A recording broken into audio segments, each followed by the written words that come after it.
flot et qu'il fait froid, à la fin de la sortie, tu es là, oh, j'ai froid. Salut, moi c'est Sophie et je travaille pour Blue Secret. On vous emmène découvrir les territoires par l'eau. Et aujourd'hui, je vais vous expliquer comment ne pas avoir froid en packraft. Et ça, c'est important. 2 astuces pour pas avoir froid. Soit vous mettez une combinaison néoprène, soit vous mettez une combinaison sèche, dite dry suit. Commençons par la combinaison néoprène.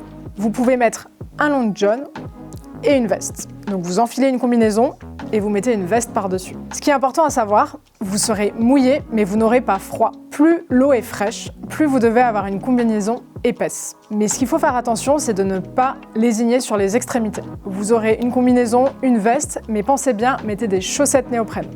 Pour ne pas avoir froid aux pieds, vous enfilez vos chaussettes néoprène et vous mettez vos chaussures par-dessus. Vous avez la possibilité, si vous êtes en eau calme, soit de mettre un bonnet, soit si vous êtes en eau vive, vous mettez un petit bonnet néoprène qui passe sous le casque. Ça peut être intéressant. Et en fonction de la classe de rivière dans laquelle vous allez, vous pourrez très bien mettre des gants néoprène aussi. Deuxième solution, la dry suit.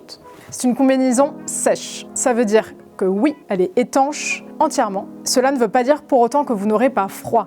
C'est-à-dire que quand vous irez dans l'eau, vous sentirez la température de l'eau. Vous ne serez pas mouillé, mais vous aurez froid. Donc pensez à bien vous habiller en dessous. C'est pas parce qu'il fait chaud dehors que nécessairement il faut ne pas s'habiller en dessous. Parce que si l'eau est fraîche et vous tombez à l'eau, ça va piquer. Donc pensez à bien mettre des couches thermiques en dessous de votre dry suit. Il y a des dry suits qui peuvent s'arrêter à la cheville, donc pensez aussi à bien protéger vos pieds du froid. Celles qui ont des pieds intégrés, mettez des chaussettes, mais faites attention à ce que vos pieds ne soient pas trop comprimés dans vos chaussures, sinon la circulation ne passera plus et vous aurez froid aux pieds. Moi, mon astuce personnelle, j'arrête pas trop l'effort. Je pagaie pas mal sur l'eau, donc voilà, restez pas avachis dans votre bateau. Soyez dynamique, plus on est dynamique, moins on a froid en général. C'est important.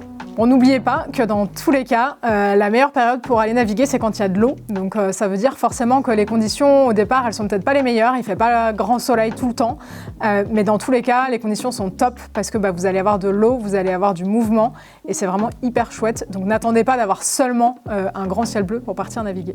Alors ça, c'est mes astuces après avoir fait quelques aventures. Si vous en avez d'autres, n'hésitez pas à nous les partager.